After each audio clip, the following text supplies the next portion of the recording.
The guys are always checking email. Send your comments or questions to talkback@sportstalksc.com. Now, more of Sports Talk from Columbia's Main Street. Don't forget to check out the website over the weekend, SportsTalkSC.com. Tomorrow, Dylan Wonnum will announce his college decision, South Carolina, Tennessee, or Auburn. That's a big moment for USC. Here's another guy that they have put a ton of work into, and they've got the family ties, of course. As we look at what's out there for South Carolina, they're waiting on Mincy, they're waiting on Wonnum, they're waiting on Sandage, and you know what?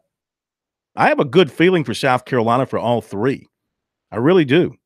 I think they're going to pull in all three as I sit here tonight. That would be a big way for South Carolina to wrap up the recruiting campaign if they pull in those three guys. Would be huge. Would be very huge. I think it looks good for them at this particular time. And again, you've got Wonnum making his announcement sometime tomorrow. It'll be on Twitter.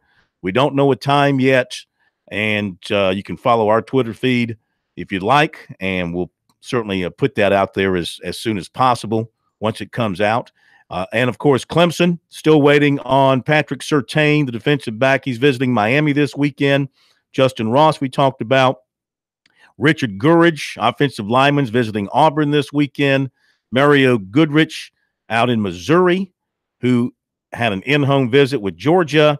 And it's Clemson, Georgia, LSU, and Trayvon Flowers, defensive back out of Tucker, Georgia, who is visiting Tennessee now this weekend after visiting Clemson through today. Those are the primary ones. Clemson still, trying to get Dax Holyfield into the mix.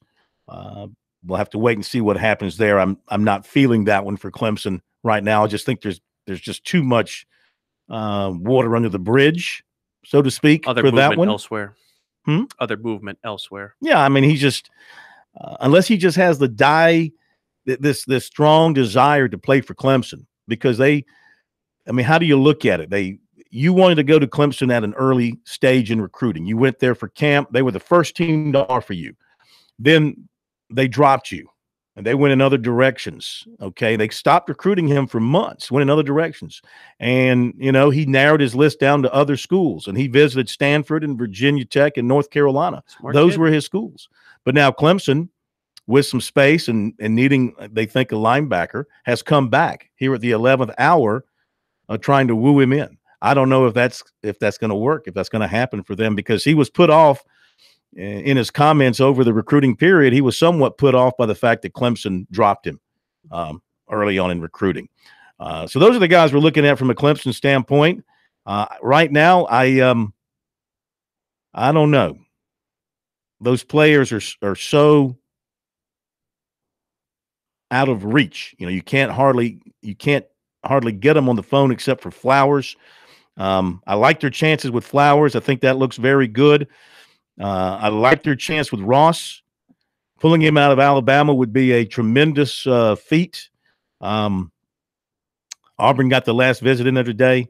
Wouldn't be surprised if Clemson got him.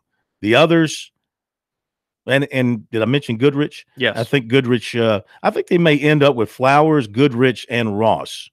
Gurridge is probably going to stick with Florida. That's my feeling. Although Goodrich was the guy who said the info you got from the coach jive with what he told you. Yeah.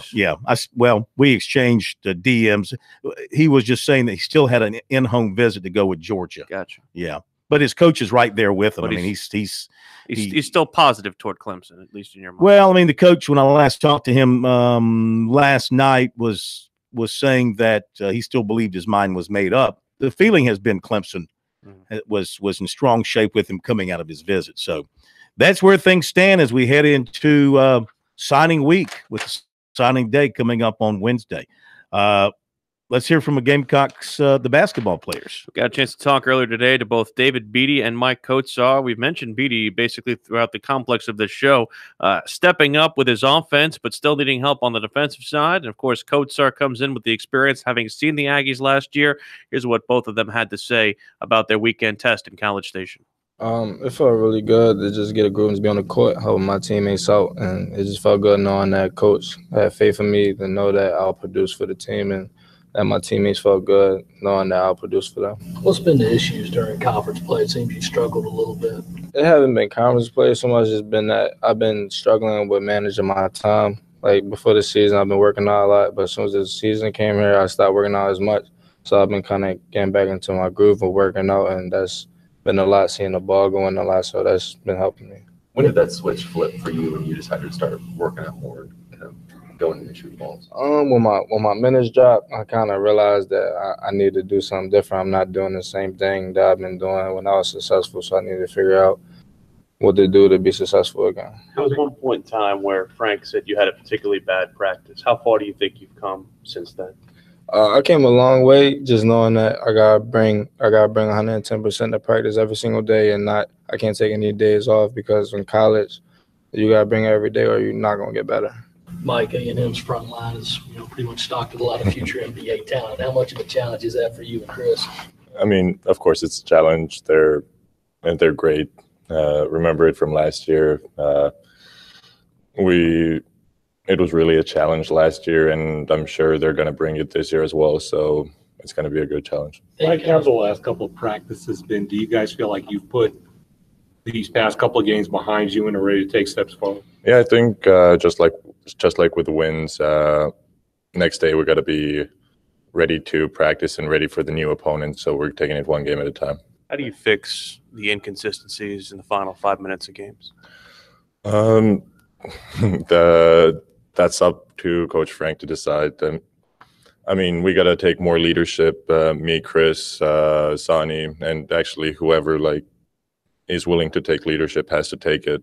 That's something we've struggled all year with, but I think that's one of the major issues.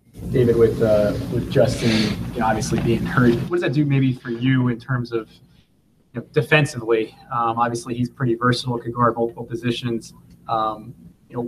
What things do you guys have to make up with his absence?